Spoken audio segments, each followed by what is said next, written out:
E aí galera, beleza? Hoje quero bater um papo com vocês sobre o fundo IRDM11, tá? Então a gente vai analisar aqui alguns indicadores fundamentalistas do fundo. Também a gente vai verificar como foi o desempenho financeiro do fundo desde o seu IPO, muito interessante essa análise.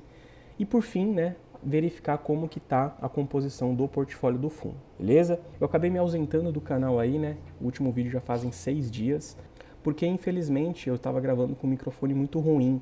E a gente sabe que assistir vídeos com qualidade de áudio ruim é muito péssimo, né? Desanima, na verdade. Então, esperei chegar meu microfone, agora estou com um microfone novo, semi-profissional. Então, espero que vocês estejam me ouvindo um pouco melhor e isso facilite também, né, claro, o entendimento aqui de todos os números, beleza? Lembrando sempre que esse vídeo não é uma recomendação de investimento, mas apenas uma análise dos resultados do fundo. Beleza? Então vamos lá, galera, seguinte, Iridium Recebíveis Imobiliários, ele teve o seu IPO em 2018, ou seja, o fundo tem 5 anos de existência. Nós temos fundos aí, né, apenas como parâmetro com mais de 10 anos, porém também temos fundos aí bem recentes, né, com 1 ano e meio, então eu diria que esse fundo aqui ele está no meio termo aí, beleza? É um fundo que investe aí no segmento de títulos e valores imobiliários, né, em CRIs, como já adiantei para vocês. Interessante verificar aqui o market cap dele, né, 3 bilhões de reais. É um fundo bem grande, tá, galera? Ele é o terceiro fundo maior no setor dele. Inclusive, até separei um gráfico interessante aqui, ó,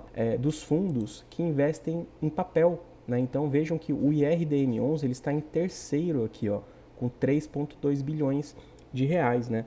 Ele só perde para o KNCR11, que tem 5,6, e para o Canip11, que tem 7,1 bilhões, né? Surreal esse patrimônio dele aqui. Aliás, esse market cap, né? Não é o patrimônio, é o market cap aqui, tá? O valor de mercado. E aqui também, né? Após ele, nós teríamos aí o CPTS, o MXRF, o RECR11, enfim. Então vejam que é um fundo que está bem posicionado em relação ao seu valor de mercado. Aqui a gente percebe também que, muito em virtude do market cap dele, ele tem uma relevância bem alta no IFIX, ele corresponde aí a 3,09% desse índice. Vocês vão ver em vídeos futuros que a maior parte dos fundos corresponde a mais ou menos 1,2%, 1,4%, então é uma relevância bem grande para o Iridium Recebíveis Imobiliários. Ele busca investir aí, tem como objetivo CRIs corporativos, já é uma característica interessante do fundo, mas com uma parte também em cotas de outros fundos, né? Comentei com vocês que esse fundo específico, ele investe bastante em outros fundos imobiliários. Inclusive aqui embaixo a gente consegue verificar, ó, que ele tem quase 30% do patrimônio dele alocado em outros fundos, né? Então é um valor bem alto, bem significativo. Vocês sabem que eu, particularmente, gosto de fundos de papel que investem em papel, ou seja, que tem uma parcela pequena de outros fundos. Não é o caso desse, ele tem uma parcela relevante em outros fundos. Mas não se enganem, tá? Apesar dessa proporção ser bastante alta, ele tem entregado aí excelentes resultados. Ele tem aí 68% em papel e 3% em caixa, tá? Aquela caixa com liquidez diária. Aqui a gente tem um pouquinho da cotação histórica do fundo, né? Vejam que ele já chegou a valer aí R$ 107,69 aqui no ápice, né? Em 10 de maio de 2021. E de lá para cá ele vem registrando fortes quedas, né? Hoje, especificamente aí no último pregão do dia 9 de fevereiro, ele fechou a R$ 91,51. Então ele está bem descontado em relação aos seus últimos valores, né? Ele teve até um valorzinho menor aqui, chegou a R$ 88,00 aí no final do ano passado, mas ele ainda está muito barato, tá, gente? Não só em relação ao seu patrimônio, que a gente vai verificar que existe sim um desconto, né, em relação ao valor patrimonial, mas também em relação ao seu valor histórico, tá? Isso é bem importante. Aqui a gente tem outra informação interessante, né? Tem 277 mil cotistas, ou seja, é uma base bem sólida, uma base bem grande de acionistas, né? Isso aqui é interessante, inclusive é um dos fatores que faz desse fundo um dos maiores, né, em market cap. E aqui, pessoal, a gente tem a tabela com os principais indicadores financeiros. Isso aqui é muito importante e é algo que eu realmente gosto muito nesse site aqui. Então é o seguinte, eu não vou analisar, né, tempo a tempo aqui, porque tem muita informação, mas vamos analisar aqui o panorama atual, né, dezembro de 2022. Então veja que o patrimônio líquido dele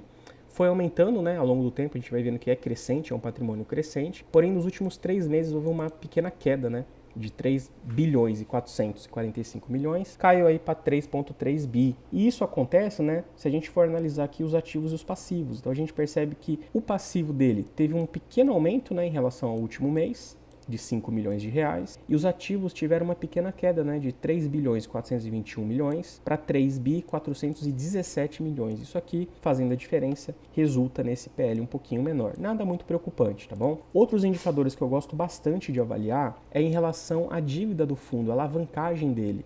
E aqui, com esses dois, a gente consegue verificar a saúde financeira nesse sentido. Então, a gente tem aqui o passivo sobre o caixa. É um passivo sobre caixa bem interessante, sobretudo porque ele tem um valor em caixa alto, né?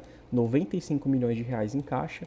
Isso aqui, vamos dizer assim, garante um fluxo financeiro de pagamento desses passivos bem interessante. Por outro lado, quando a gente avalia aqui o passivo sobre os ativos, ou seja, sobre o patrimônio do fundo mesmo, a gente verifica que também é muito positivo.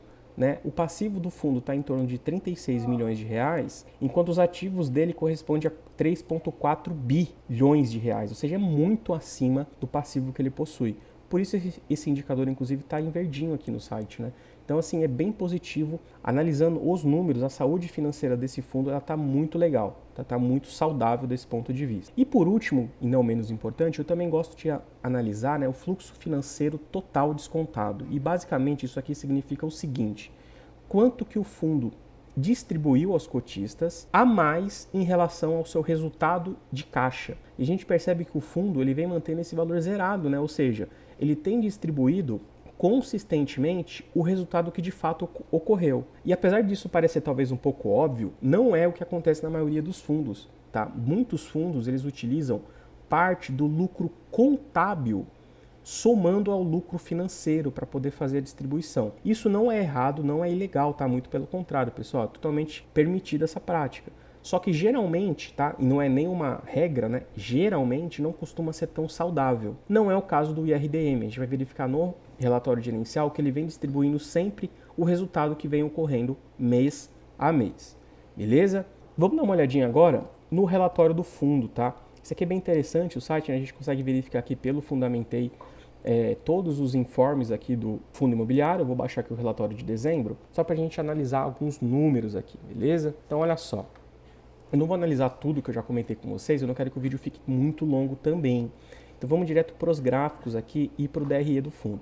Então percebam, ele tem aqui quase 69% em CRIs, foi o que a gente viu ali no site, 23% em outros fundos, mas a gente viu que na verdade lá estava computando 29%, E isso acontece basicamente porque ele tem também 4,80% em outros fundos de renda fixa. Então somando esses dois valores a gente chega aí na casa dos 29%, que foi o que nós vimos anteriormente. E tem aí 2,54% em caixa, que foi o que a gente também viu ali em cima, Deixa eu voltar aqui, 3%, ele foi arredondando aqui para 3% em caixa, bom? Já em relação à distribuição por indexador, a gente verifica que ele tem quase 57% atrelado ao IPCA e 23% ao CDI. Então tem uma proporção interessante aqui que traz um certo equilíbrio, Ou seja, quando a Selic está alta, ele se beneficia, porém quando o IPCA também está alto, ele também tem benefício.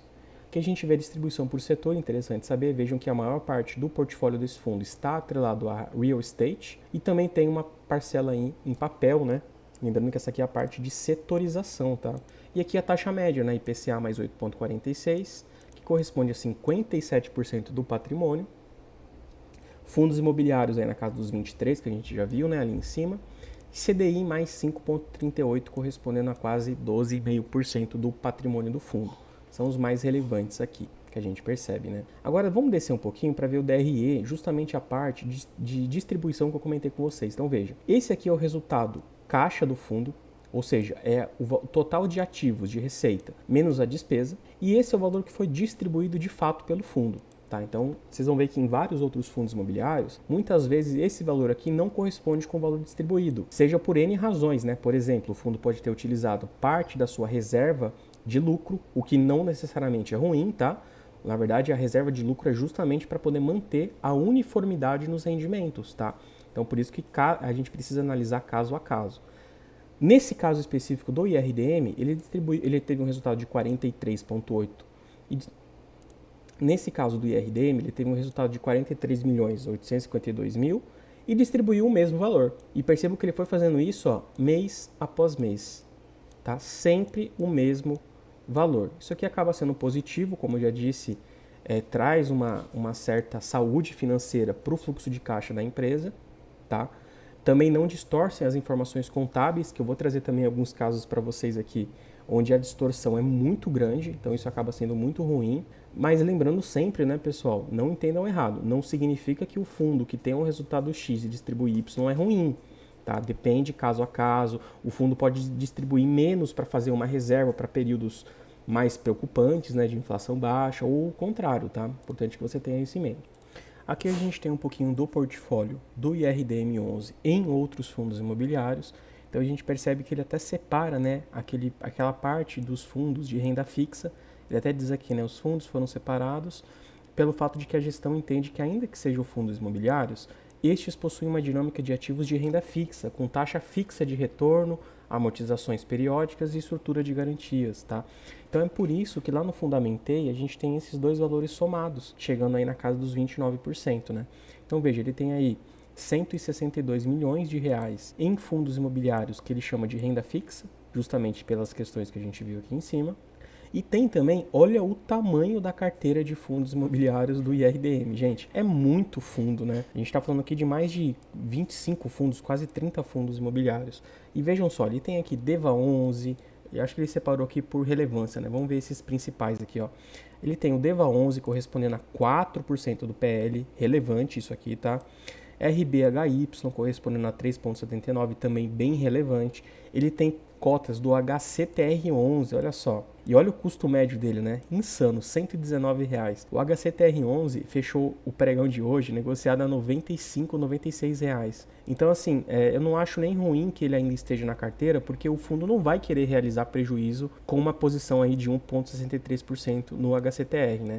Então que ele deixe em carteira mesmo, vá recebendo aí os dividendos e torça aí para o HCTR11 se reerguer, né? Ele tem também o TORD11, outro fundo bem problemático, né? Vejam só, não é, a carteira de fundos dele é um pouquinho complicada, né? Esse HCTR11, o TORD11, correspondendo a 1,55%. Também entendo que não é momento de venda, tem que segurar mesmo, não tem o que fazer. E tem também outros fundos aqui, né? O RBRS14, aqui é uma emissão, acho que teve aqui, né? Não sei dizer, preciso entender um pouquinho mais desse fundo aqui. Mirante, SPVJ11, Game11, HSAF11. São os mais relevantes aqui da carteira dele. Então veja que é um fundo que tem muitos fundos. Isso me incomoda um pouco, já comentei aqui no vídeo. Porém, né? Como eu já disse também, não vejo sentido um fundo vender e realizar prejuízo. Que ele segure essas posições e não faça mais aportes em fundos. Ao menos é o que eu espero aqui para o IRDM11, beleza? E basicamente é isso, gente. O fundo ele está performando muito bem. Ele entregou um último rendimento, vou abrir aqui, ó, um último rendimento de 95 centavos, ou seja, no valor que ele está sendo negociado hoje, a R$ 91,51, ele tem um dividend yield acima de 1%, né? O que é sensacional, ou seja, é um fundo que não está exposto a tantos riscos como outros papéis estão, porém vem entregando aí excelentes dividendos, né? Lembrando que o preço sobre o valor patrimonial dele aí está em 0,98, ou seja, ele está com um pequeno descontinho aí de 2% em relação à cota patrimonial, beleza? Gente, esse foi o IRDM, espero que vocês tenham entendido aqui esses gráficos. O fundo está bem financeiramente, tá? Está muito positivo do ponto de vista financeiro, entrega aqui resultados coerentes com o que de fato tem entrado. Então eu vejo um cenário muito positivo para esse fundo aí agora em 2023, beleza? Se você curtiu esse conteúdo, pessoal, se inscreve aí no canal e curte o vídeo também para dar aquela moral, beleza? Valeu!